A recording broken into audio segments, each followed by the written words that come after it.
Olá, boa tarde, bem-vindos a mais uma sessão da Storytelling Academia, o seu 12º ano. Estamos aqui com o Gustavo Vilela, um ex-futuro atual redator publicitário, mas que também é guionista, guionista de humor, guionista de televisão, guionista de internet, guionista de cinema. Acabei de saber agora que também é autor de teatro e que vem falar aqui sobre o seu percurso, sobre a sua maneira de escrever e principalmente sobre a sua técnica de ser engraçado ou de escrever coisas engraçadas. Muito obrigado, Gustavo, por ter aceito o convite. Pode dar boa tarde aí também para os seus amigos de Lisboa. Boa tarde, todo mundo. Obrigado por virem. Eu fiquei com muito medo de estar aqui, ninguém. E agradecer ao Edson também, que eu sou muito fã, sou muito querida e é um prazer estar aqui. Espero falar algo que preste. Bom, vamos tentar. Eu conheci o Gustavo, na verdade, há uns bons 15 anos, pode ser? Mais, talvez. É, por aí. 2005, 20 anos. Acho que Não, 2008, 2007. 2008. 8, 7, 8. O Gustavo, ele dividia, era redator publicitário, apesar de ser carioca, estava morando em Portugal. Ficou quanto tempo em Portugal, Gustavo? Fiquei 1 ano e 2 meses, assim. Só? Pareceu uma Só. eternidade. Foi intenso. Foi intenso. Ele dividia apartamento com dois criativos que trabalhavam comigo numa agência de publicidade e eu conheci ele nessa situação como roommate de outros dois cariocas que estavam cá perdidos em Lisboa. Você chegou a regressar a Lisboa mais vezes depois disso, Gustavo? Muitas vezes. Uhum. Eu tenho aquela necessidade. Seria bimestral, mas não dá, né? Então eu vou muito a Lisboa sempre que eu posso. Eu estive aí passei o ano novo agora em Lisboa. Como muitos brasileiros, eu sou de família portuguesa, então minha família é mais do norte, ali de Braga, mas como eu amo Lisboa, acho que é a minha cidade favorita no mundo. E então sempre que eu posso, eu volto. E E como é que sou muito foi feliz. você, enquanto redator publicitário, trabalhar aqui em Portugal? Você sentiu alguma dificuldade na sua escrita? Assim, eu tive toda uma. Quando eu cheguei, isso mudou até no Brasil hoje em dia, né? Mas existia no Brasil antigamente uma figura nas agências que era o revisor, né? Ou a revisora que Chama-se, tudo, hoje em dia, chama-se inteligência artificial. exatamente. E então no Brasil mesmo, né? A gente podia escrever jeito com G que alguém ia lá e ia resolver depois pra gente. Quando eu Ou cheguei, não, né? E saía a si é, mesmo e dava ninguém problema. reparava, né? Mas a responsabilidade não era nunca do copy, né? Era do revisor. E quando eu cheguei a Portugal, né, 2007, 2008, não tinha, era na Fischer Portugal, a agência nem existe mais, né? Mas ela teve um momento assim, teve um boom na época, tinha a conta da Sagres, depois pegou TMN, antes tinha uma conta de Correios. uma. Tinha uma low cost da TMN, que era a Uso, acho que também não existe mais, mas eu fiz um jingle para Uso, que eu cantarolo ele até hoje, de tão ruim que ele era. E Por favor, aí lembre-nos como é que é o. eu vou achar ele, eu posso mandar. Era um caranguejo o desenho animado. E aí isso tem uma história engraçada, porque eu fiz um grande amigo na agência, um redator português chamado Fernando Cunha, e ele me ajudava muito eu tentava escrever com português de Portugal, mas eu ainda, né, não tinha.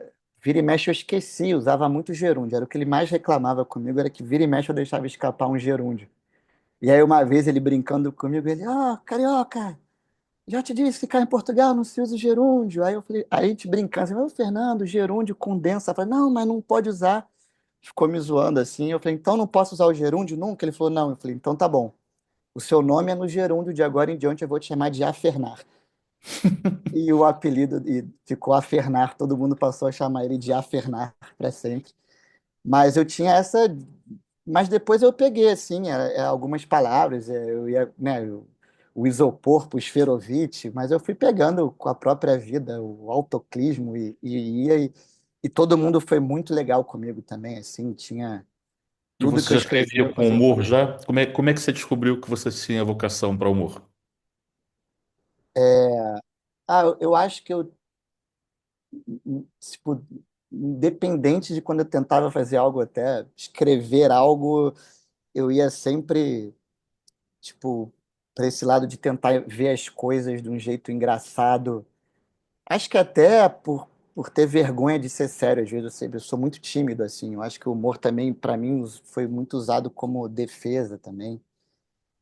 E quando eu comecei na profissão, que é uma coisa que eu sinto muita falta na redação publicitária, né, eu acho que eu tive muito a sorte de ser, acho que a última geração que ainda tinha os titulares, né, muito fortes assim. Eu fui treinado por grandes escritores, na minha opinião, que conseguiam botar um raciocínio inteiro numa frase. E quando você entrava de estagiário numa agência, sua função era fazer título, basicamente, como copy, né, redator. Então, eu escrevia muito e a publicidade dos clientes que eu tinha ao meu alcance ali, tudo encaixava melhor quando ia para o humor, porque eu acho que tinha uma coisa na publicidade também, tinha um certo, nessa época, um medo de ser também, não vou dizer dramático, mas ser muito sério. Então, ou era muito nada, ou era humor. Existia uma abertura para o humor, mas ninguém queria falar. Então, ou era totalmente era informativo, ou bem-humorado era o que dava para fazer. E eu amava fazer título. E era uma época que não era nada ecológico, porque era tudo impresso e você tinha que levar 70 mil folhas com os títulos para o diretor de criação. Mas eu amava fazer para qualquer trabalhinho 50 títulos. E eu amava, assim, eu poderia estar fazendo isso até hoje. Eu acho que, De certa óbvio, maneira, o humor dessa fase da publicidade que você falou, que era assim nos Estados Unidos, era assim no Brasil, foi assim também em Portugal. Isso terminou mais ou menos há uns 20 anos, mas que era muito a partir dos anos 60, né? É, o humor era um pouco também a maneira de sermos rebeldes, né? Já que estamos aqui a fazer esse trabalho, nós não somos financeiros, nós não somos bancários, nós não somos médicos, não somos engenheiros, né? Somos rebeldes, né? Ou seja, queremos ser engraçados, né? Mesmo e não tinha sabendo isso ser, na. né? Eu acho que a propaganda ela tinha menos. Eu acho que é um sinal dos tempos, em todas as áreas está acontecendo, mas eu acho que a propaganda ela se preocupava menos com a função dela. Eu acho que ela tentava avisar uma coisa sendo leve, ou até Entretendo. sendo, ou sendo mesmo assim. Eu lembro comerciais antigos do Brasil que eram emocionantes, eu tenho na minha cabeça até hoje, e ele não tentava dizer queremos salvar as baleias, acabar com isso. Ele só era. E é bom que se tenham boas intenções, mas às vezes elas não cabem todas numa peça só, né? Eu acho que era mais relaxado quanto a isso, né? E acho que eu me sinto muito sortudo de ter sido treinado pelos grandes que fizeram isso e ainda ter vivido um pouco esse momento. Você lembra de algum título que você escreveu nessa fase que você achou particularmente brilhante e engraçado? Eu te, a, Nossa, o título falado ele sempre fica meio ruim, né? Mas eu tenho títulos assim que eu gostava. Eu gostava muito desse título quando era de oportunidade, né? Que tinha um fato acontecer. Então, eu lembro.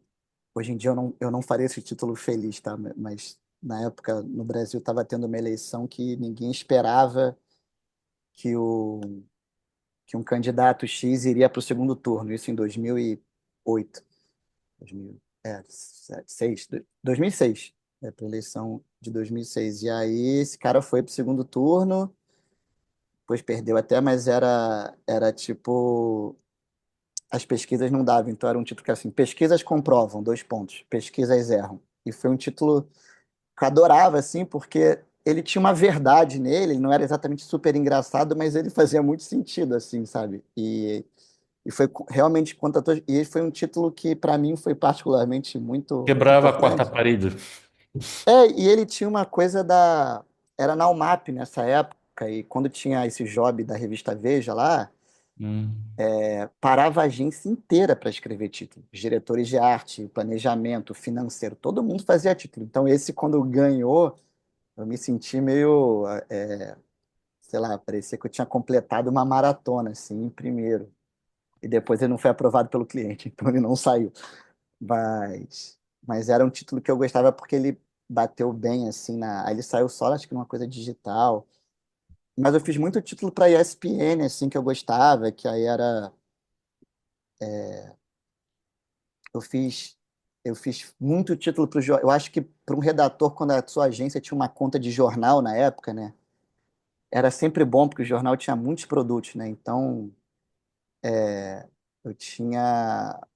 Toda hora o jornal que eu trabalhava, a agência que era a conta do Jornal Globo aqui do Rio, o jornal lançava uma coleção de DVDs, então eu tinha a chance de fazer títulos sobre filme. O jornal lançava uma coleção de música clássica, que era baratinho. Lembra assim, esse título não é nem meu, mas é só para ver assim, um diretor de arte uma vez fez um título Wagner a preço de Fagner. Eu achava maravilhoso assim, as possibilidades que você tinha de O fazer título que eu título. mais gostei de ter feito antes no início de carreira foi quando eu descobri que eu queria mesmo ser redator. Era um anúncio para vender máquina de escrever. Máquina de escrever elétrica, da Olivetti. E o título Uhum, era Me Bate Que Eu Gosto. muito bom. Ah, e tem isso, né? Eu tenho muitos títulos que, se eu olhar hoje em dia, eu falo, meu Deus, eu vou ser preso. E acho que a publicidade, como acho que ela marca muito o momento, a gente também, quando revisita nossos trabalhos, consegue entender a evolução da nossa própria escrita também, né? Eu tenho coisas hoje que eu falo, caramba, eu Vamos adorava e pular um bocadinho aqui a publicidade, já exploramos esse território, ok, tá carimbado, né? Aí, como é que você foi cair na escrita especialista de humor? Ou seja, foi direto, qual é o que aconteceu um pouco antes de você entrar no Porta dos Fundos, que é uma empresa dedicada ao humor? Como é que foi isso? sim. Eu comecei primeiro muito a querer escrever algo para mim, assim, fazer aquela coisa que eu acho que, né, acho que muita gente tem, de quero fazer alguma coisa minha, assim, passar pelas questões de ter um cliente, ter uma coisa. E primeiro eu comecei na literatura, eu comecei a escrever achava eu que ia escrever um grande romance, parei no meio, O mas ele grande já romance estava da sua indo. geração? Aí eu, enfim, não sabia, eu já não sei nada hoje, nessa época então eu sabia menos ainda. E aí, mas ele já tinha um caminho para, ele tinha uma coisa do humor, mas contando uma história. Aí eu parei ele e comecei a escrever livro infantil. Eu fiz 3 livros infantis, assim, eu adorei a experiência, porque também tinha uma coisa meio da publicidade, porque eu escrevia, uma pessoa ilustrava, então Qual eram foi os legal. títulos desses livros? O primeiro se chamava O Menino que Tinha Tudo, aí o segundo era um livro mais, esse um pouco mais dramático, assim, que era para lidar com o luto, falar de crianças, com crianças sobre o luto, que chamava Para Onde Foi Meu Pai, e Nossa, depois fiz. que animado esse. Mas é bonitinho. Esse livro, Pra Onde Foi Meu Pai, ele ganhou um edital na Argentina, então ele está nas escolas de Buenos Aires, assim, eu fiquei muito feliz. E depois fiz um chamado S de Solidão, que também saiu na Argentina, Também é que era super sobre. animado também, né? Mas era legal, que era um menino que brinca, que era amigo das letras, assim, então era ele falando com a letra S, que tava um livrinho. E depois eu comecei. E aí eu comecei, quando surgiu o Porta dos Fundos, eu fiquei muito, caramba, eu quero fazer parte disso, mas não tinha por onde entrar e não sabia muito bem, mas comecei a me interessar pelo roteiro em si. E a minha escrita automaticamente levava para uma coisa sempre do humor. Às vezes mais escrachada, às vezes tentando fazer uma coisa dita sofisticada. Depois apareceu uma coisa no Brasil que eu fiquei apaixonado, que eu também queria fazer parte, que era um programa de futebol falso chamado Falha de Cobertura, que eu sou apaixonado, eu fiquei, eu quero fazer tipo isso, mas não conseguia, mas comecei a fazer muito curso de roteiro, estudar. E aí a minha primeira oportunidade veio num outro canal de humor chamado Parafernália, que ele É começou o muito concorrente com o Porta, Porta dos Fundos genérico, né? genérico, ele Que até começou que até começou antes, né? Mas começou antes, formou público, eu cheguei já numa fase meio decadente assim, mas ainda tinha bons números, e para mim foi muito bom, porque eu pude treinar essa escrita da esquete, né? Essa musculatura de. Porque você acha que está pronto e quando você começa a fazer a Vera, você tem que apertar um monte de parafuso, né? Na escrita. E a partir dos vídeos que eu fiz no Parafernália, eu comecei a mandar para lá pessoas que eu conheci que tinham acesso no Porta, assim. Aí até que um dia me chamaram para fazer um teste no Porta, graças à publicidade, que me chamaram para testar para escrever para Branded lá. E aí eu escrevi, e aí reprovaram tudo que eu fiz. Eu fiquei muito mal, assim. E eu falei, cara, fechou a porta da esperança. Mas aí eu mandei um e-mail dizendo, pô, posso mandar uns textos soltos, sem ser de, De de publicidade? branded, pra... Ah, pode, manda aí uns dois. E mandei. A pessoa me falou que recebeu, e falou, famoso, vou estar vendo, né? E aí eu achei que também tinha acabado de vez, até que um dia eu recebo um áudio das pessoas lendo meu texto na reunião do Porta e aprovando, e falando, pô, você quer vir aqui participar de uma reunião? Mas foi Fico muito imaginando assim, o teste de entrar no Porto dos Fundos, parece aquela peça que tem, do judeu que chega no Brasil e tem um policial do Getúlio Vargas, né, que chega para ele, me faz chorar, é que eu deixo você ficar no Brasil. Se eu não chorar, é que você não é ator, né? Eu fico imaginando o que que é? É o pessoal do Porto, você me faz rir aí. E você é obrigado a rir. não, e lá é muito assim, hoje em dia mudou muito, mas era os caras ali, era muito, eu não sabia que era difícil aprovar. Assim, eu não sabia que as pessoas sofriam. Quando eu fui na reunião presencial, eu achava que quem estava ali, que escrevesse era ouro, e eu falei, ferrou, tô ferrado. E assim, nada disso, nada passa de primeira, nada, assim. Era todo mundo, e as pessoas, assim, tinha os sócios, né, óbvio que tinha os veteranos da época, monstros sagrados ali do Porta, e tinha uma galera mais nova, e tinha eu que tava ali de 1020 quase. E todo mundo não aprovando, assim. Aí eu falei, ah, tá todo mundo sofrendo, vamos embora sofrer junto, então. E aí eu comecei, aprovava uns e tal, aí entrei, assim, comecei a... Então, você lembra qual foi o primeiro sketch que foi aprovado? Lembro, foi um... E ele não foi gravado, né? Ele foi gravado anos depois. Ele foi um sketch que ele se chamava Me Desculpe, que era um chefe, Ele é e bom? eu gosto, ficou bom, isso Então ficou bom. passa aí então. Deixa eu achar que eu... Se fosse ruim, eu dizia para não ver, mas se falou que é bom. Vou falar que é médio, né? Porque bom também sobe muito. É, essa piada você não pode fazer muita publicidade antes, né? Depois atrapalha a expectativa. Eu vou botar aqui. Mas, isso assim, ele foi. É isso, ele demorou muito para ser gravado por questões que eu já já falo para vocês. Deixa eu compartilhar aqui, que o Edson me ensinou a compartilhar Tirar com áudio. com áudio agora. Esse é o nível de quanto eu sou excluído digital. Ai, caramba, é hoje que eu vou morrer, eu tenho certeza disso, eu tô sentindo, hein? Graças a Deus. Meu Senhor Jesus. Opa, Opa, tudo bem, meu chapa? tudo bem? Desculpa pelo atraso, eu tava rodando isso aqui tudo, não achava o seu de jeito nenhum. E algum projeto é o que que a gente vai fazer aqui? Alguma coisa? Então, Anderson, eu te chamei aqui pra... Eu te chamei aqui pra te pedir desculpa. Ué, O esporro que eu te dei ontem foi completamente injusto. Eu que me equivoquei em relação aos relatórios, você tava coberto de razão. É isso. caraca. Foi. Não, chefe, ó, agradecido mesmo por isso, mas se o senhor puder fazer essa mesma coisa que o senhor fez aqui, não muda nada. Lá no Rio de Janeiro, né, na frente de todo mundo que viu o senhor me dando esporro ontem, ia ser lindo, assim. O senhor me fez vir pra cá, né, aqui é Rondônia. Aí andei pra caramba, mas se for lá na frente de quem viu o que aconteceu Não ontem... se preocupa comigo, Anderson, não se preocupa comigo. Eu não tenho o menor problema, a menor dificuldade em assumir esse negócio que você chama... Como é que é o nome? O que é? Quando a pessoa não tá certa. Eu? Isso, eu não tenho a menor dificuldade em assumir esse erro.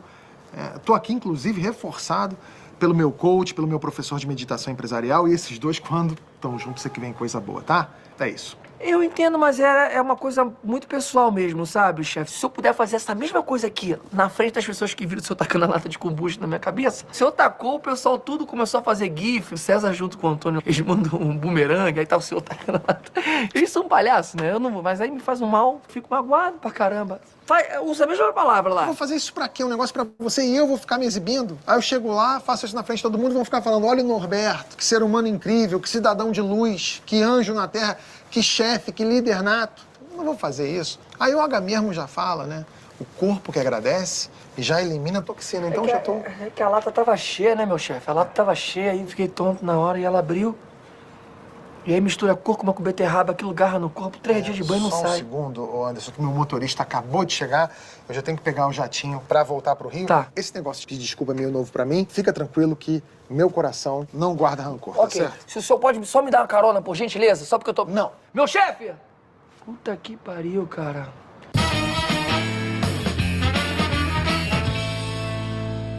Como vocês podem ver aqui, a gente teve um desempenho muito bom, né, ainda no relatório mensal, mas a taxa de médio... Ai, graças a Deus, quero café. Se puder me dar um café. Olha só, seu Anderson, apareceu a Margarida. Onde é que o senhor estava Não, olha- a semana inteira? Deixa eu falar, tô 4 dias vindo no ônibus pirata, depois entrei numa canoa indígena, 2 dias pelos lagos gigantes, bonito, de manhã cedo. Mas cansa muito, fora o patinete, eu tenho labirintite, tô com mal-estar. Aí você acabou de interromper a porra da minha instalação aqui! Seu merda! Seu merda! Eu não tô... Seu merda! Peraí, chefe, peraí.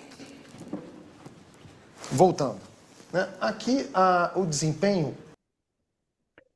E Foi por quê? isso. E por que que demorou tanto tempo para ser gravado? Porque eu entrei no Porta dos Fundos e aprovei esse texto em setembro de 2019, eu acho. Outubro. Não, mentira, desculpa. Em início de 2020, tipo janeiro, assim. E aí, quando começou a pandemia, né? Ali, as Aliás, dificuldades de gravar. começou a pandemia por sua causa, né? Fui eu que Me comecei. estava à espera de que você aprovasse um Não, roteiro. e assim, eu falei, cara, depois de tudo isso, sério que não vai gravar? Mas, e aí, estava aprovado, o Porta tem uma lista de roteiro em um banco, e é muito doido, porque esse foi um dos primeiros vídeos a serem gravados quando liberou geral, assim, de gravar com as condições anteriores. Então foi também, ele marcou muito a volta também para mim, sabe? Mas eu acho também que, Mas só para entender, você entrega o texto e eles leem ou você vai lá e lê para eles? não, é Como é assim, a, a gente tinha a gente escrevia, tinha ideias durante a semana, fazia uma reunião às segundas-feiras só os roteiristas, sem os sócios e tal. E falava, ó, tô pensando em levar isso, tô pensando em levar aquilo. A gente discutia entre nós, assim, era um brainstorm, todo mundo ajudava na ideia do outro. Isso, uma coisa importante, sala de roteiro do Porta, passei por várias, nunca teve, assim, raríssimos pessoas não legais e colaborativas, assim. Todo mundo se ajudava muito porque se eu não aprovasse, mas o coleguinha do lado aprovasse, o clima era melhor para todo mundo. Ruim era quando ninguém aprovava. Então, assim, era muito legal. Então, todo mundo se ajudava muito. Às vezes escreviam juntos e tal. E a gente leva, segunda ideias. Quarta-feira, a gente levava um esboço, assim, não sabe escrever tudo, mas levava assim, ó, tô escrevendo por aqui, entre nós ainda. Todo mundo dava mais uma opinião, às vezes se jogava fora, às vezes você tinha uma outra ideia em cima, tal. E aí na sexta a gente ia para lá presencial e aí reunião com os sócios lendo. E era muito legal, porque os sócios são atores, liam e também atores iam só para ler. Então a leitura já era assim, você sabia na hora se funcionava ou não, já tinha uma boa impressão se ia funcionar ou não. E aí aí tinham 3 categorias: aprovado, ajustes ou volta. O aprovado era raríssimo, era quando tá pronto, vai embora. O ajuste era quando assim, cara, só muda essa palavra verde por azul, fala não sei o que e vai. E o volta era quando tinha que mexer mais profundamente ou até um convite a você desistir dessa ideia, assim. Quando você Nunca era chegava recusado, no... então. Havia ser uma coisa positivando, né? Ou seja, Ninguém falava isso. Eu tinha um orgulho. Uma vez eu levei um texto e aí o Tabit virou para mim e falou assim, Gustavo, esse é o pior texto que eu já vi na história do Porta dos Fundos. Falou assim, a queima-roupa. é um chefe. Aliás, é o chefe que aparece aqui no vídeo, inclusive, né? Exatamente. Aí eu falei, é mesmo? Eu falei, tá bom. Aí eu deixei quieto, deixei o tempo passar e reescrevi ele. E aí ele aprovou. Depois de muito tempo, ele aprovou. E eu depois contei pra ele. Falei, tá vendo? Esse é o texto que você falou que é o pior da história. Ai. Não era também muito bom, mas, pô, não era o pior da história.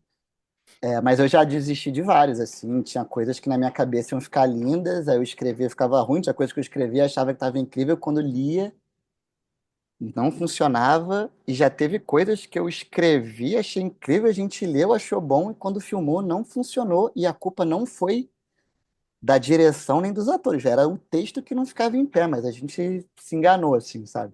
Vamos fazer então, aproveitar, vamos fazer a radiografia desse sketch que nós acabamos de ver, né? Por que que ele é engraçado, né? Ou seja, ele tem várias camadas de humor ali, né? Do que eu vou tentar eu interpretar, você vai me corrigindo e vai me ensinando. Pode ser? Pô, se eu puder ensinar, mas eu não sei se. Isso é método Paulo Freire. Ou seja, você tem que ensinar o outro, né? Ou seja, né? Há uma situação de humor que vem do exagero, né? Ou seja, um chefe, que ele não é só um mau chefe, ele é exageradamente mau chefe, né? Ele é autoritário e não é só autoritário, ele tem que ser completamente autoritário, né? E aí ele tem uma atitude com um colaborador, que é um colaborador que também é exageradamente humilde, né? O humor vem desse exagero, né? Porque senão, se eu contar a mesma história, mas de maneira linear, isso não vai ser engraçado, certo? Sim, e eu acho que ele parte. Esse texto em especial, né? Eu acho que o texto ele é muito bom quando as pessoas reconhecem isso. Que esse texto ele é do coisa assim. O meu raciocínio primeiro assim, era uma coisa assim, por que que a pessoa que te dá um esporro injusto na frente de todo mundo te chama em particular para pedir desculpa? Ok? Que é uma coisa que eu vivi a vida inteira, sabe? Você leva às vezes uma espanada e mesmo que ela seja justa, né? Mas e aí a pessoa, pô, ela te chama assim no lugar mais protegido, fala assim, foi mal, exagerei. Falei, tá, mas tem 30 pessoas ali que viram você humilhado, que você podia fazer na frente, né? E Não, mas ele aí vai ser partiu. duas pessoas humilhadas, né? Pra quê, né? E aí veio muito disso, assim, e acho que ele gera uma identificação fácil, assim, né? E o Porta, a sketch do Porta, ela tem um. Eu falo a sketch, mas é errado, né? O sketch, mas lá se criou essa coisa de não usar as regras certas, mas o sketch do Porta ele tem uma fórmula que a gente usa lá, que é você coloca a questão em si, né? Esse é um cara que não pede desculpa. E aí, o esquema lá é uma escalada. Nem sempre a gente consegue coisa, mas assim, a primeira piada sobre isso, uma piada mais exagerada sobre isso, uma terceira, assim, que é a extrapolação máxima disso e um arremate final. E depois o crédito a gente sempre pensou como uma nova abordagem sobre essa questão. Então, existe, por exemplo, para mim a coisa mais genial de sketch recente é aquela do Key and Peele, né? Que é americanos, assim, acho que já acabou, mas eles não tinham essa regra. Tinham vídeos que acabavam sem um final com punch, sabe? O Porta obrigatoriamente tem que tentar ter um punch.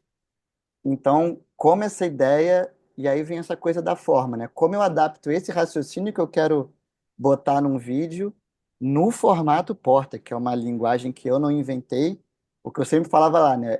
Eu tinha que aprender a falar essa língua, mas com o meu sotaque.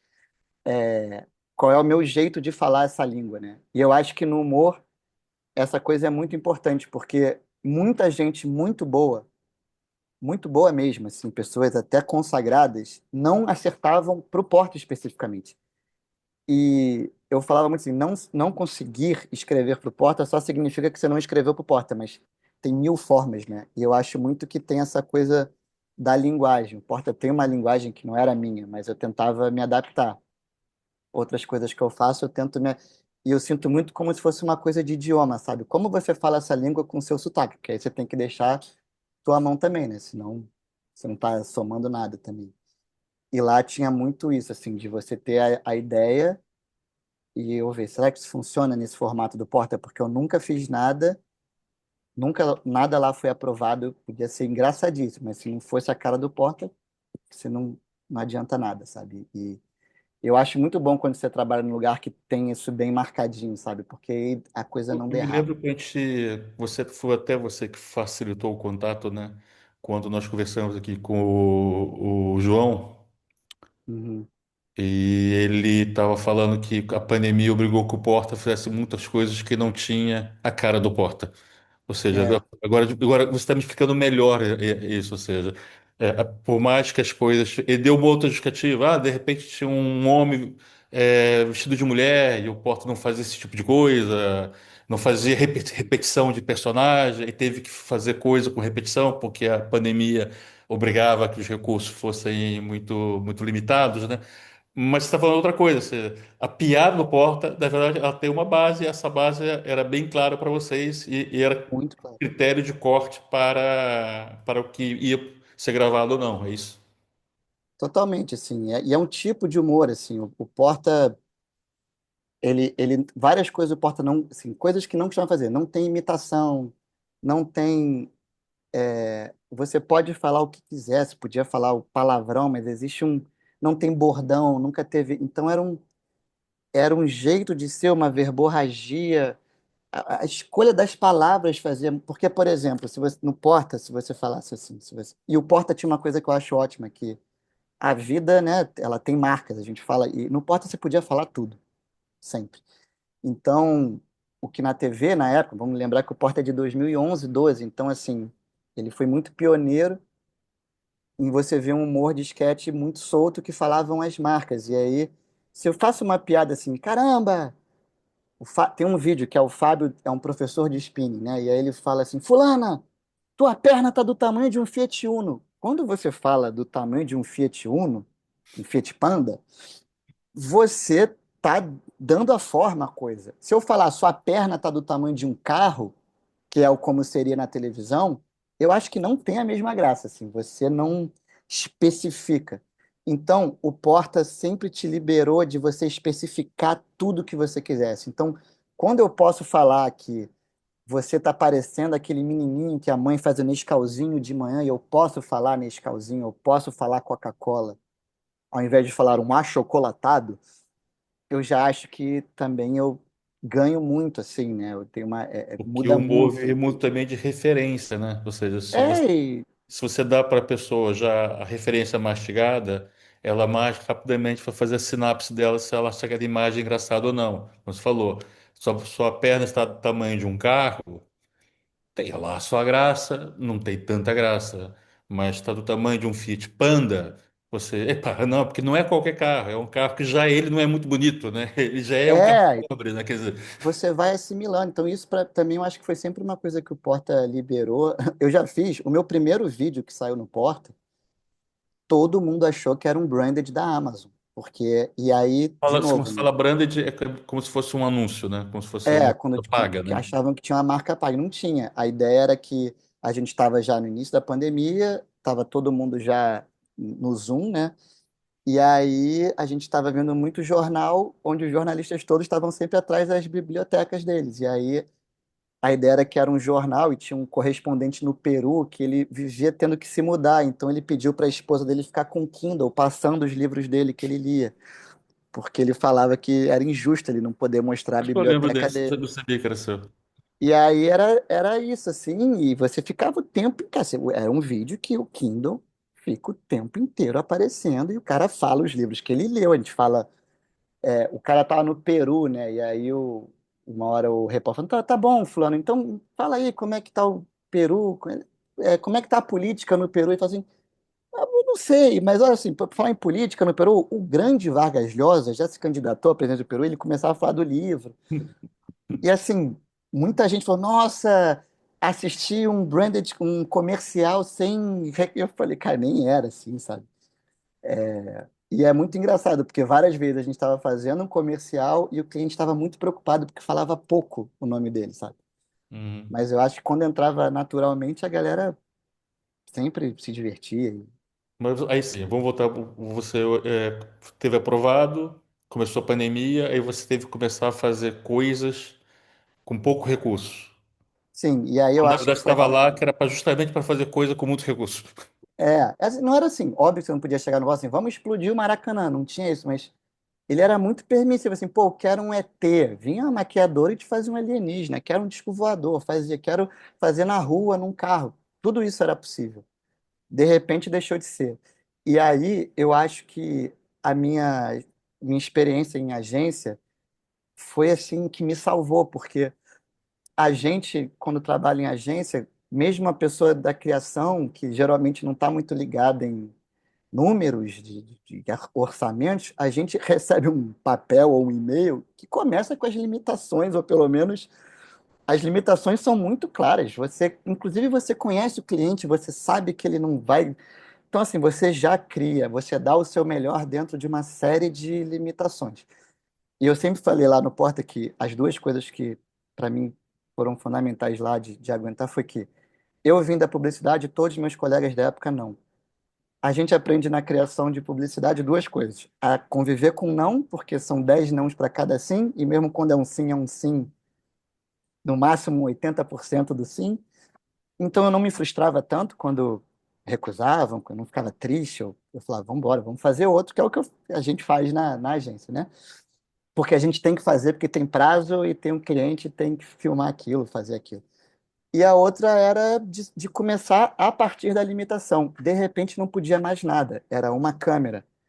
E eu fui a primeira pessoa lá, por causa dessa experiência, não é porque eu era melhor que os outros, todos eram muito bons, mas é porque eu tentava subverter a partir da limitação. Então, eu consegui fazer vídeos diferentes dentro dessa coisa de ser uma pessoa se filmando. Eu fiz pessoas se filmando, muito até. Eu fiz o vídeo que era o pior dos mundos, que era uma coisa que seria uma reunião e essa reunião ser no Zoom. Mas eu fiz vídeos que brincavam com o formato, eu fiz vídeos que usavam a falta de outro ator como Tem uma algum coisa desses que possa engraçada. mostrar para a gente aí, para exemplificar? Tem. Eu tenho dois assim que não acho que são as coisas super engraçadas, mas eu acho que eles exemplificam bem. Porque vou começar com um chamado Plantas, que é o seguinte: a gente estava na pandemia e uma hora o Porta falou assim: ó, a gente consegue levar na casa do ator câmera, luz, o ator montava a luz, o ator tinha que fazer tudo, vinha instrução, mas não pode ter ninguém mais. E eu não queria mais fazer um vídeo que fosse tela a tela, né? Então eu fiz esse vídeo onde eu usei a dublagem como ferramenta para ter mais personagem, mas vocês vão ver aqui. Calma aí, eu não sei se eu fiz com som. Eu estou com som.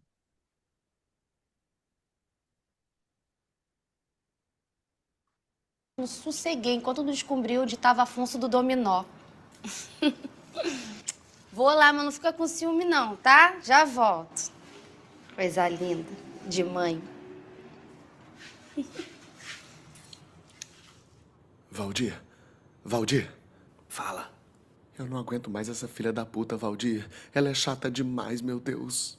Você acha que eu não sei, cara? Eu não sou nem cacto, não. Sou a espada de São Jorge. Eu tô fantasiado pra ela não me regar. Porra, meu nome é Neprolepsis exaltata, latim. Olha que beleza. Aí essa chupadora, essa mamadora de brócolis me alcunha de Elimar. Puta que pariu. É porque ela é fã do Elimar Santos. Quem que é fã do Elimar Santos, gente? Pra você ter uma ideia, antes de você tinha uma Calateia, que linda, que ela chamou de Bruno Mezenga. Não aguentou 2 meses a Calateia. Morreu. Detalhe, Calateia era de plástico. Que loucura. E esse vaso que ela me coloca aqui? Eu não tenho a perna do Faustão, não. Eu tenho raiz comprida mesmo, grossa, caralho. E olha lá ela fazendo carinho. Que raiva que me dá. Uma mão grossa. Parece que ela capina na terra desde a infância. Ela acha que é carinho pra mim. Isso é tortura. Parece a língua de um boi. Ai, meu Deus, ela tá vindo. Elimar, eu não te contei da vez que eu conheci Flávio Venturini, depois de um show lá em São Lourenço. Te contei não, né?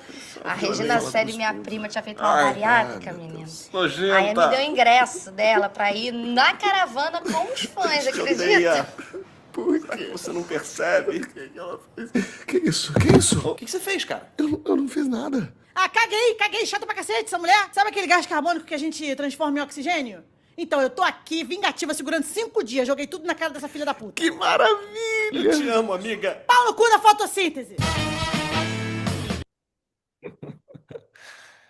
É o Gregório e o Pochar, né? Fazendo as vozes. Poxa, é.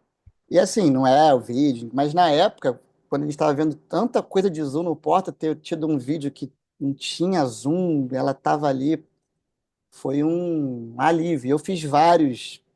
E aí depois, quando a gente conseguiu falar assim, ó, pode ter um ator e um diretor no lugar onde esse ator esteja. Aí eu também falei, tá, beleza, vamos. Aí liguei para a diretora, isso também era muito legal, você falar com os diretores, dá para fazer isso? Antes de escrever, eu falava, posso fazer isso? Como é que a gente resolve isso? E foi uma troca muito boa.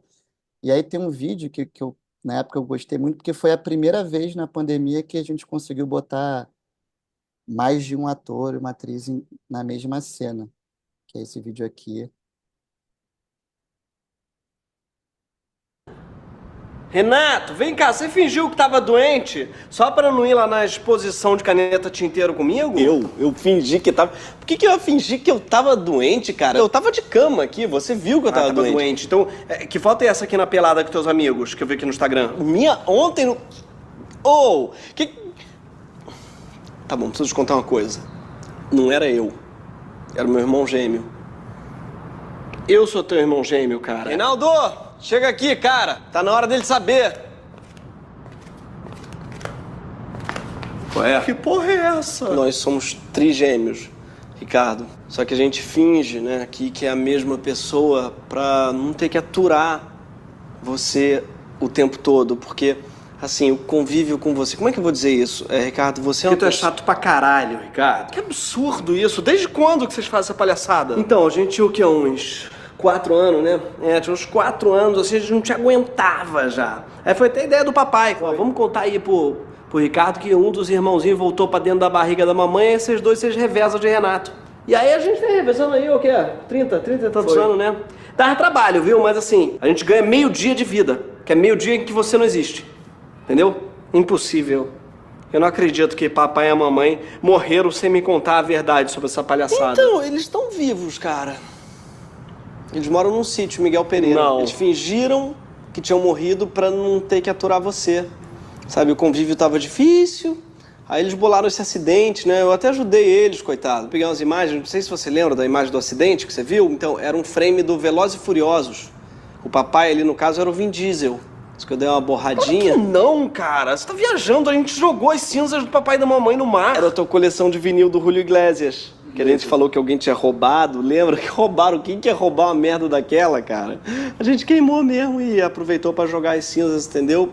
Fez um bem bolado. Como é que vocês conseguiram fazer isso comigo? Então, não foi tão difícil, Brad, sabia? É porque você é tão chato que qualquer coisa parece razoável pra não ficar do seu lado, entende? Então meio que todo mundo entendeu, né?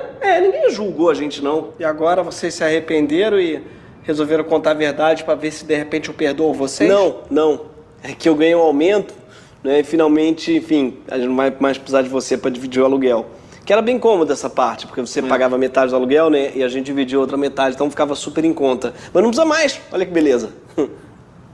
Então vocês estão me expulsando, é isso? Não, pelo amor de Deus. A gente não vai te tirar que... tá louco, cara. A gente é que tá mudando. Quer dizer, mudando, a gente tá fugindo mais mesmo, né? De você, no caso. E o Bolota, ele vem com a gente, tá? Não, vocês não vão ter coragem de levar meu gato. Então, Ricardo, ele é um cachorro, tá? Ele finge ser um gato pra não ter que brincar com você, desculpa. Claro que não, Bolota. Mia.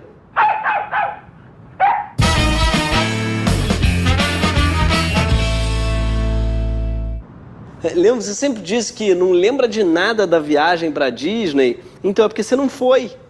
Esse daí na foto fui eu, sou eu e o Reinaldo. Onde é que eu tava enquanto vocês iam pra Disney? Cara, você ficava na casa de uma senhora que nossos pais pagavam pra ela fingir que era sua avó. Enquanto isso, eles viajavam. Vó Dulce, né? Foi, esse aí foi um cruzeiro que a gente fez, olha que barato. Tá vendo? A gente botou você num quarto, que botaram você lá e disseram que estava sendo operado do apêndice. Só que já tinha sido 5 vezes, era o seu 6º apêndice que você tinha que tirar. Você acreditava. Você acreditava em tudo, isso facilitava bastante. É isso. Não contente ter um Gregório, 3 Gregórios, né? Ficou sem som, Gustavo. Mas tinha entrado um outro vídeo. E aí foi isso, a gente conseguiu botar 3 Gregórios numa época que, assim, tava difícil. Mas é engraçado, você contou a história da escalada, eu consigo ver a escalada, eu não sabia da escalada, agora eu já sei da escalada, eu já não vou conseguir ver mais portas do Filhos do Poço sem ir atrás da escalada. A forma. E é isso, né?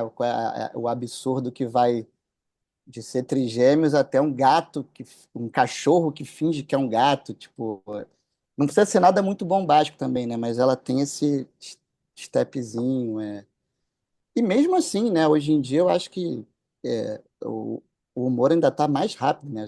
Essas coisas que a gente vê de TikTok, papum também, não dá nem Não, tempo mais de armar a piada. esse vídeo parece uma longa-metragem hoje em dia. É, hoje em dia um vídeo do Porta assim, eu vejo assim os que eu gosto assim mesmo, eu falei, caramba, mas não dá mais pra ver isso, né? Tipo, eu não. Quem que vai Eu sei parar que. 3 minutos para ver isso? É, fico assim, até que eu passando pra ver, eu fico assim, constante, falei, pô, coitado do pessoal vai ter que ver 3 minutos, mas isso era muito rápido antigamente, né? Mas mudou muito. Não, não, não doeu nada, não doeu nada.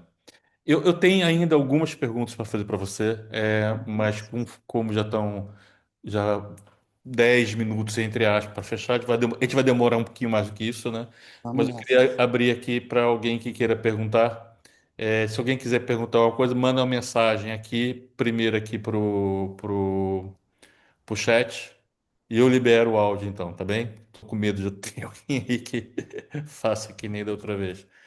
Ou então eu posso nomear aqui já agora o Pedro. Quer perguntar alguma coisa? O Pedro sempre é o nosso abre-alas aqui, sempre pergunta alguma coisa para aquecer as pessoas. Pedro. Eu sou o pé de cabra das perguntas. Olá, Gustavo. Olá, tudo bem, Pedro?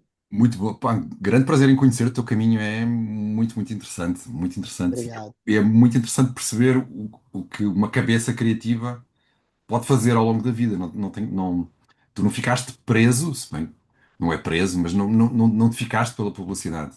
Não é? Foste caminhando por várias coisas onde exploras o teu cérebro, o teu talento criativo. Eu tenho uma pergunta que se calhar é um bocadinho óbvia, mas eu tenho curiosidade nisso. O que é difícil, ou o que é que tu sentiste mais difícil, ou a maior dificuldade, quando começaste a escrever especificamente humor? Eu sei que nós usamos humor em comunicação, em publicidade. Provavelmente nos livros foste escrever alguma coisa que tinha como base o humor e coisas engraçadas, mas escrever só humor, o que é preciso? O que é mais difícil? O que é que tu precisas para escrever um sketch da Porta dos Fundos? Ou qualquer coisa que viva essencialmente do humor? Eu acho assim que eu não, na minha cabeça, eu não vejo muita diferença do humor pro drama mesmo. Porque se uma pessoa escorrega numa casca de banana, abre a cabeça e morre de hemorragia, é drama. Se ela escorrega e cai e ela levanta e tem um passarinho passando na cabeça, é humor, mas a coisa é a mesma, né? E aí eu falo assim muito por mim, porque eu nunca me alimentei só de comédia. Eu não sou uma pessoa viciada em comédia, no sentido assim, eu tô fazendo agora um trabalho pro canal aqui do Brasil, que é o Multishow, que é um programa de humor. E é com um monte de comediante, eles sabem tudo. Não, porque lá na Croácia tem um programa, e eu sei o básico, assim. Mas eu acho que, lendo um conto do Tchekov, eu acho que tem muito humor. Eu acho que tem. Então, eu acho que, na verdade, eu sempre olhei para a vida, para as coisas até difíceis e tentei ver, caramba, tem possibilidades de humor acontecendo Há em um, tudo. há um ângulo do humor, não é? É isso. Tudo você pode achar sei lá, eu tenho um vídeo do Porta que eu lembro que eu estava lendo uma notícia meio triste de um médico que foi super negligente num caso, e tô rindo, mas é tristíssimo. E aí eu fiz um vídeo que era um médico que ficava negociando com a esposa do paciente que horas ele. É porque ele falou assim, cara, ele morreu. Eu tenho uma festa da minha sobrinha, então eu adiantei esse óbito. Aí não, mas calma aí, eu tenho yoga, você pode botar esse óbito para. E, Sim. e virou, Eu mas vi, assim, isso é muito engraçado isso. veio de uma coisa absurda. E aí eu acho que também, outra coisa é que eu nunca tentei também impor nas coisas que eu fiz para encomendadas, né? O porta, eu levava o que eu queria, mas eu tinha que fazer naquela lógica, é também sempre respeitar o espaço que eu estava, quem era o receptor daquilo, como a gente faz também na publicidade. Sim, Eu que é não o vou fazer público. um. Então, assim, eu não tinha. Eu nunca tenho vontade de fazer o que eu sei que não é o que estão pedindo. Então, eu sempre. Um é olhar para as coisas e entender que tudo tem um ângulo. O Jordan Peele, né? Ele tem uma frase que eu acho maravilhosa. Ele fala isso mais com terror, mas ele fala: a diferença da comédia para o terror é a trilha. Isso, né? A banda sonora. Eu Sim, acho isso sim, sim, sim, entendo. tão libertador. E você fala, caramba, é verdade, né? É só um ângulo de entrada. Eu acho que o humor é uma tendência. Tem pessoas que olham, conseguem olhar com humor, e acho que isso não faz ninguém ser melhor ou pior que ninguém. E, e eu acho que tanto que tem grandes humoristas que escrevem drama, atores de humor que fazem drama brilhantemente, né? Então e a gente vê menos ao contrário, né? Uma pessoa que é só drama quando tenta fazer humor, às vezes, porque eu Fica mais acho que distante. vem do mesmo lugar, assim. Eu não considero o humor uma coisa separada do nosso cotidiano. Então, Normalmente até dizemos que é mais difícil fazer rir do que fazer chorar, não é? Que rir sim. ali E num. tudo é absurdo, né? A gente vive num mundo absurdo. Então, eu acho que respondendo melhor, eu acho que o segredo é estar atento, na Hum, verdade. É estar atento, porque tem detalhes, tem a coisa que a gente está muito acostumado, mas se a gente para e fala, tá, mas o que está atrás da coisa? Tem sempre um detalhezinho que parece super óbvio, mas quando você joga no mundo em forma de do que seja, as pessoas, caraca, quando ela bate como uma verdade em alguém, fica ainda mais engraçado, né? é, é verdade. Murilo tem uma pergunta para fazer, Murilo. Faz de viva voz. Oi, tudo bem? Queria perguntar nesses formatos do branded, né, de merchandising, como é que era a negociação com as marcas? Porque o Porta tem esses formatos muito soltos, Sim. colocam que não fica nada tradicional, nada comportado. E as marcas, com certeza, a princípio Conviviam não com tinham. palavrão bem, conviviam com Yeah, incesto, com Sim. drogas, e rock and roll. exato. No Porta especificamente, eu acho que tudo isso tem a ver com as marcas, a época e o próprio Porta, porque o Porta tinha um poder de barganha muito grande quando começou. Era incrível, cada vídeo tinha 30 milhões de views, numa época que ele nadava sozinho de braçada, e o Brasil parava para ver o Porta dos Fundos. Então, assim, você tinha. Como é que você vai falar não para esses caras, né? O primeiro. Uma história curiosa sobre isso é que existia um vídeo no Porta muito famoso que era de um restaurante, o Spoleto, né? Que era um restaurante que você escolhia o que você queria na sua massa e o cara ficava jogando na pessoa e claramente era uma referência ao Spoleto. Na agência que atendia o Spoleto, ficaram, processa, não fale nada, não vamos nos manifestar. E o Spoleto resolveu fazer um vídeo com o Porta para pagar. E foi o primeiro branded grande do Porta. E E deu super certo o Espoleto sobre rir de si mesmo, foi engraçado, teve mais duas partes e tal, passou. O que que aconteceu com o tempo? O mundo mudou, o tamanho do Porta mudou, né? Você começou a ter muito mais canais de humor, o tipo de humor mudou, as marcas mudaram, e hoje a barganha é diferente. Tem clientes que aceitam mais e outros menos. O que eu fazia, e lá eu, durante muitos anos, fui a pessoa responsável por isso. Eu sentava para negociar, eu tentava ceder num lugar e defender o outro. Nunca dava para ser tudo assim. Então, eu já tive V12 de, de roteiro para marca. V12, assim, uma coisa, minha cabeça quase explodindo, que aí você vai na palavra por 12, palavra. edição 12, na verdade. Versão 12, assim. Eu tive questões assim de. E, óbvio, tem sempre o básico. Não pode palavrão, não pode política, né? O Brasil tá super. Você vai um pouquinho para um lado, você causa uma guerra nuclear. Então, não queremos política, não queremos sexo, não queremos palavrão. É, e tinham clientes e clientes, porque às vezes eu falava assim, tá, se a Coca-Cola vem falar comigo, a Coca-Cola tá na vida das pessoas. Então, se eu encher um, um vídeo do Porta de Coca-Cola, bem, ninguém liga. Agora, uma vez a pomada para machucados irudoide queria fazer. Eu não podia encher de irudoide, porque não ia ser natural. Então, eu tentava, e eu tinha um arquivo, que eu tinha um arquivo de comentários. Falando assim, gente, olha só isso. Aí eu tinha exemplos, né? Olha só que legal quando isso acontece. E eram vários comentários quando a gente fazia, como a gente gostava. Nossa, vi a propaganda sem reclamar até o final. E outras vezes, quando a gente fazia tudo que o cliente queria, porque não tinha mais jeito, a gente tomava muito na cabeça, porque eu falava muito para ele, falei, gente, no final é um vídeo do Porta dos Fundos, não é um vídeo da sua marca. A nossa audiência vai perceber se a gente, né? E eu também, essa era a briga que eu tinha com o cliente, mas eu tinha a briga com os sócios do Porta, que eles queriam, Uma vida perfeita, né? vão botar um jumento. Eu falei, cara, não, não pode. Porque eles também não entendiam. E eu falava assim, eu não tenho vergonha de fazer propaganda se a propaganda for boa.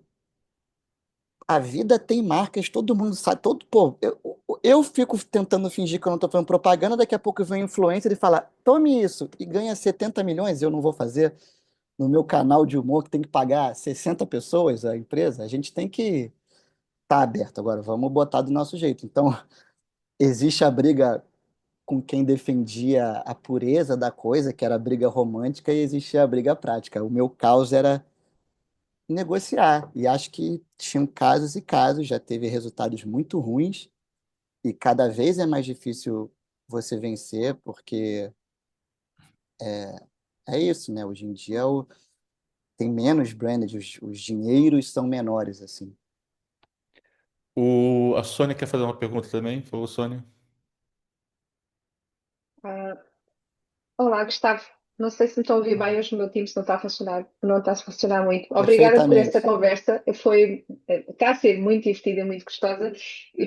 Gostava de perceber um pouquinho se tu, a esta altura do campeonato, depois de todos esses formatos que tu já experimentaste, tens a preferência por um ou ficas mesmo realizado, é porque mexes em todos. Estás a falar de publicidade, estás a falar. É sempre um vídeo, muito mais do que escrito, pelo que eu percebo, mas são vários formatos e formas de comunicar em vídeo. Então, tens alguma preferência ou a paixão é mesmo tocar em todos? Eu Obrigada. amo tudo, assim. Obrigado pela pergunta. Eu amo tudo, sim, né? As coisas que eu faço eu gosto, porque também você vê uma coisa realizada é muito bom. E eu não dirijo, eu não atuo, eu não... Então é sempre um trabalho coletivo que também é muito legal, porque o que eu escrevo se transforma com outras pessoas que entram no processo, e isso para mim é sempre legal, porque vira uma novidade para mim também.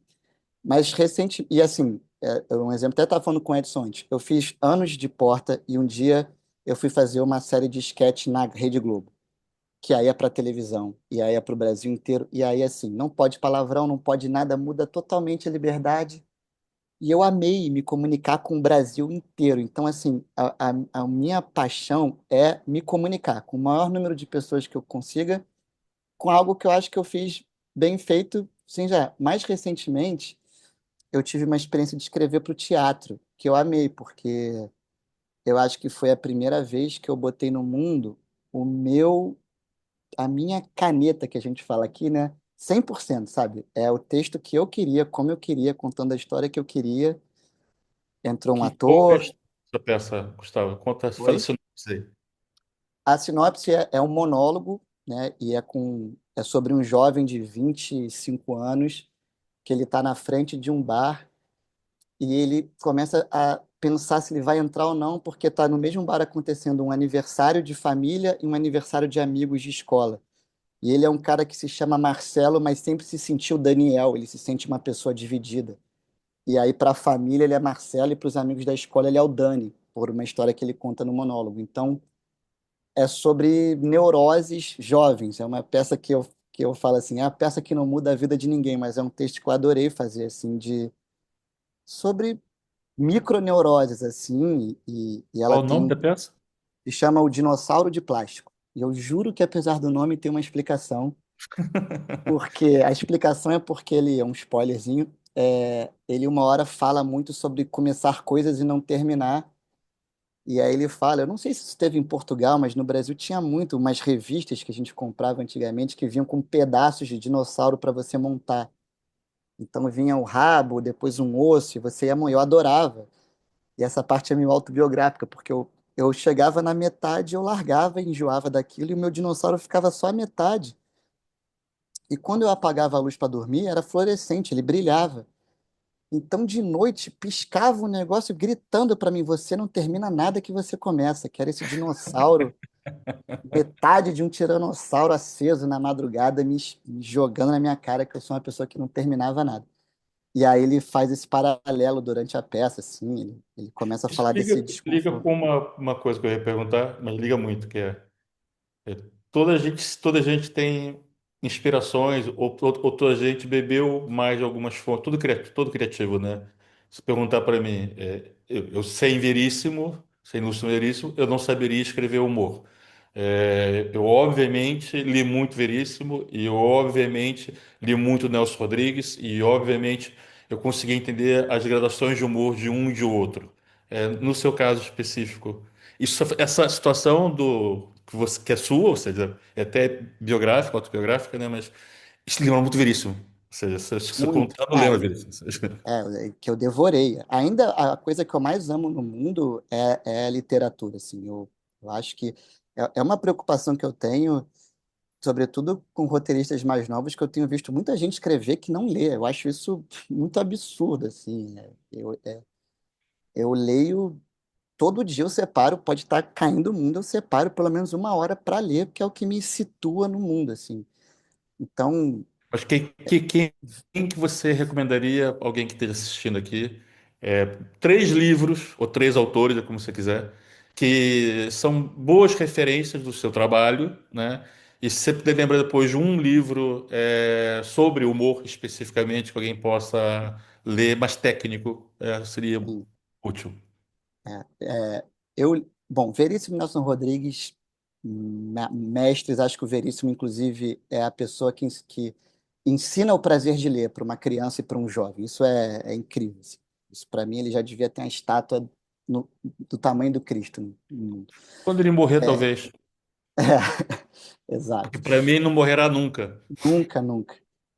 Eu tenho um autor brasileiro que eu amo, chamado Campos de Carvalho, que ele é um autor considerado um pouco surrealista, que ele tem um livro chamado A Lua Vem da Ásia, que foi quando eu entendi que você podia fazer uma coisa incrivelmente linda e engraçada ao mesmo tempo, assim, porque e isso me pegou muito, né, que é o que chamam de dramédia no cinema, é uma coisa O que eu humor amo. lírico.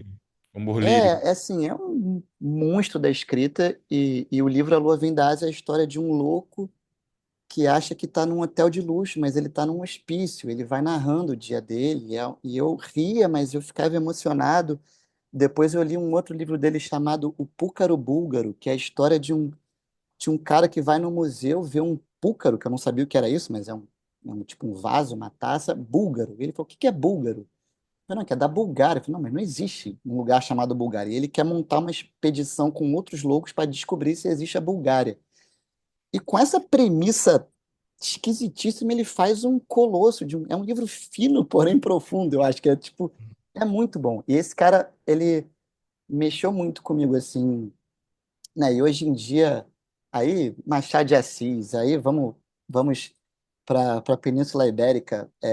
Nossa, Saramago devorei assim com muito assim. Acho também que é um cara. E aí vem uma coisa, era muito engraçado o Saramago, mas ao mesmo tempo também a imaginação dele era muito incrível, né? Eu lembro que eu li A Jangada de Pedra e eu ficava assim, caraca, a Península Ibérica se descolou.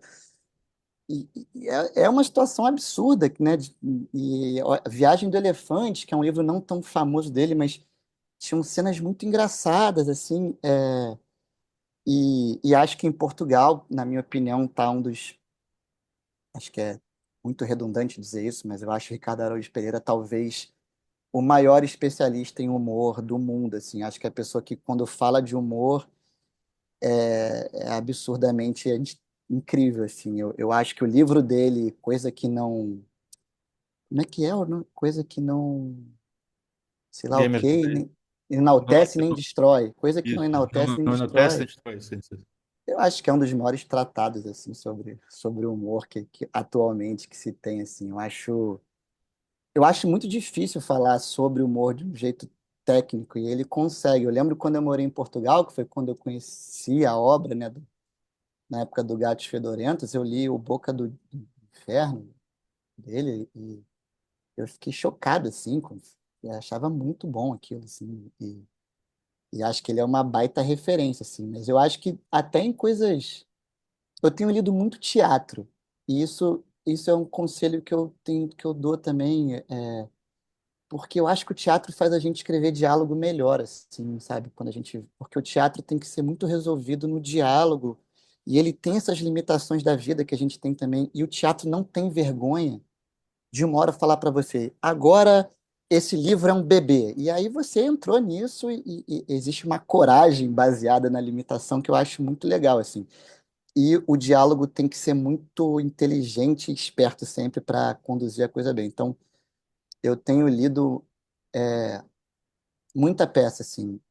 Eu sempre que eu termino um livro, assim, eu leio uma peça depois, que é rapidinho, né? Você lê em uma hora, você consegue ler uma peça, aí eu leio uma peça.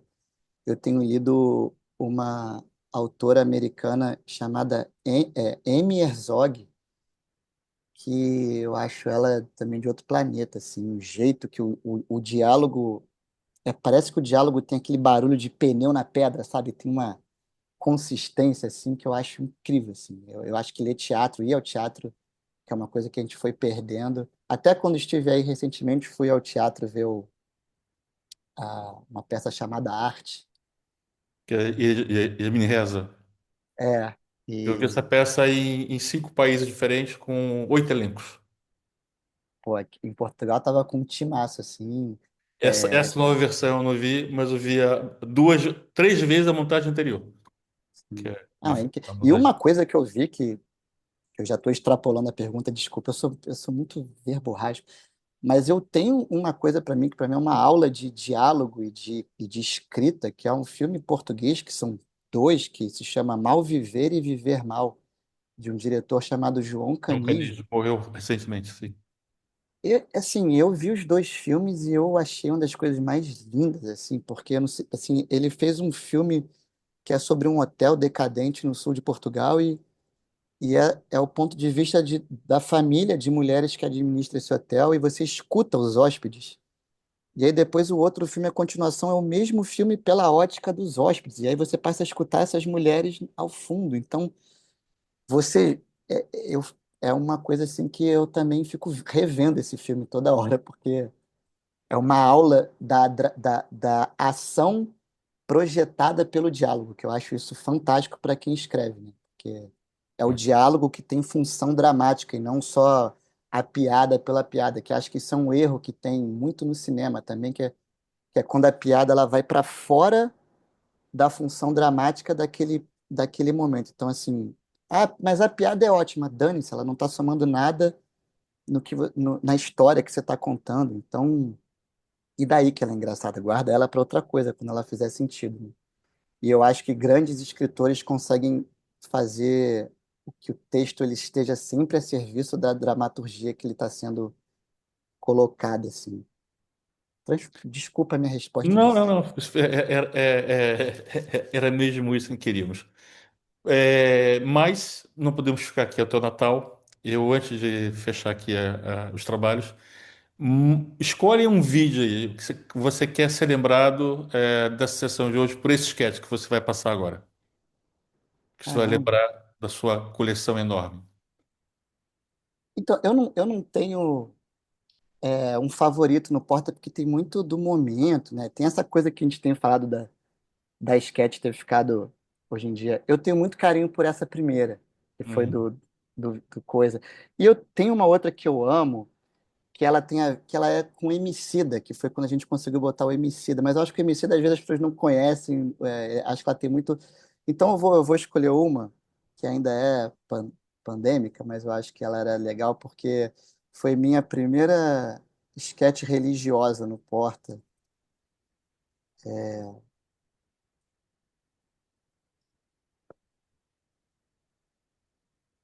deixa eu botar ela aqui.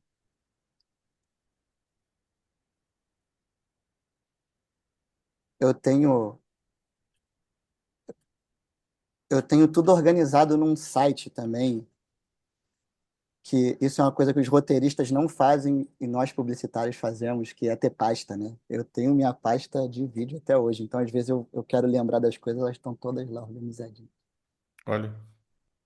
Eu vou pegar uma de Zoom aqui, mas e aí eu não sei se ela, como ela envelheceu, em que lugar ela tá, mas eu lembro que Vamos descobrir agora, eu juntos. fiquei muito feliz porque ela tem uma história curiosa, porque eu fiz na época da pandemia e depois uma cientista, uma brasileira que trabalha na NASA, me mandou mensagem falando sobre as questões científicas precárias desse vídeo, mas enfim, foi legal, assim.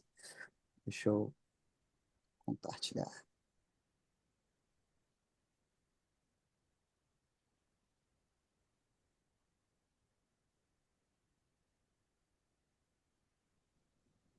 Se chama Obra do Senhor. Deixa eu te falar. Opa, não Joel, posso falar meu agora, que eu tô numa arquiteto, tudo reuniãozinha bem? aqui. Tá? Eu já te ligo assim que eu terminar aqui, tá bom? Beijo. Tchau, tchau. Oiê! Desculpa, tava querido? aqui confuso. Então, eu tava dando uma olhada aqui no projeto que você me mandou, dessa obrazinha que eu tô querendo fazer. Spazio Terra. Amor ou amor? Planeta Terra, no caso. Eu achei que pode ficar um pouco caro demais, não tem muita coisa, não. Negócio de Marte, Saturno, que tem uns discos em volta, pra quê? Anéis, tá? E é tudo de pedraria, né? E todas elas dão match uma com a outra, se você chegar lá pertinho. Foi tudo planejado, O que pensado. seja, mas eu tô achando demais. Você não acha? Eu queria só um planetinha mesmo, entendeu? Um planeta. Mas é que o senhor já queria um planeta azul. E a verdade é que ou é planeta ou é azul. Não dá pra ter os dois ao mesmo tempo. Porque o azul, eu tô tentando fazer ele voltar com tudo. Você vê que eu tô vestindo a camisa. Agora, ele já gira no nada. A gente tem o espaço, o tamanho do espaço.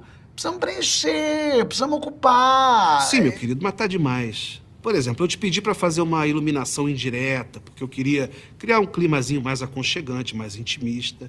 Você me veio com 10 trilhões de estrelas. Isso. Primeiro, light design, né? Tá super em voga. Segundo, que precisa iluminar para dar a sensação de profundidade e para dar segurança. Afinal de contas, não tem área construída em volta. Aquele silêncio, aquela escuridão. A gente precisa iluminar como investimento mesmo. Mas, querido, só tem 2 inquilinos ali por enquanto. Não precisa disso. Já tem praia, eles têm cachoeiras, tem montanha. Pra que enfiar 300 milhões de galáxias em volta? O senhor quer segurar tudo aquilo com vergalhão aparente? Porque eu tô te entregando um projeto, não tô te entregando um episódio de decora. Porque faz diferença. Trabalhar com gravidade é complicado. A gente precisa pensar em coisas out of the box. Pra harmonizar, pra dar essa leveza. A palavra é leveza. Esse negócio dessa lua. Que é isso? Pra que é lua? Essa é a casa do caseiro, tá? Super pensada. Inclusive, ela mesmo já automaticamente mede o nível das suas piscinas. Você não vai nem precisar se preocupar com isso. Não sei se você já tem um nome em mente para caseiro. Eu conheço um, Jorge. Ótimo, já trabalhei com ele anos. Um rapaz graúdo, parrudo, espadaúdo, muito údo. Segura uma lança como ninguém. E mata dragão, e mata bicho, mata barata. Ele cavalga. E ele vem pacatá, pacatá, pacatá, e cabela ao vento, gente jovem reunida. E ele mergulha no mar, e ele bebe leite, e escorre, e ele come quindim. Não tem como resolver essa coisa mais rápido, não. Eu queria uma obrazinha de um dia, no máximo. O senhor é teimoso. O senhor me veio com papo de esfera. Trabalhar com esfera é sempre mais complicado. Um dia não te prometo. 7 dias, no domingo, você já descansando em casa. Então faz essa porra plana mesmo e foda-se. Vamos que vamos. Tá vendo? Muita gente estava certa desde o início.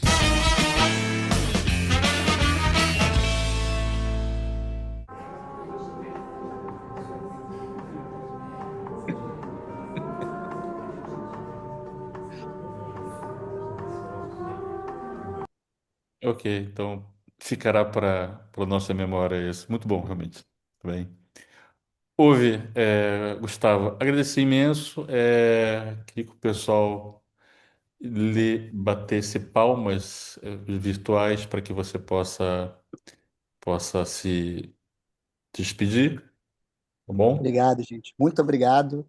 Adorei conversar. É bom que vou lembrando também das coisas e por mim ficaria horas. Podemos voltar, a gente faz depois sessões de retorno com alguns convidados. Daqui a um tempinho a gente arranja uma Mas desculpa boa adorei. pra fazer. Obrigadão pela oportunidade. Espero ter sido legal para vocês, igual foi para mim. E é isso. Tô também, quando se alguém uma hora quiser mandar uma mensagem, falar qualquer coisa, vamos nessa, estar em contato. E brigadíssimo, adorei. Obrigado, Gustavo. Um abraço. Uma vez. Tchau, tchau. Tchau. Tchau, Gustavo, abraço. Valeu. Obrigado.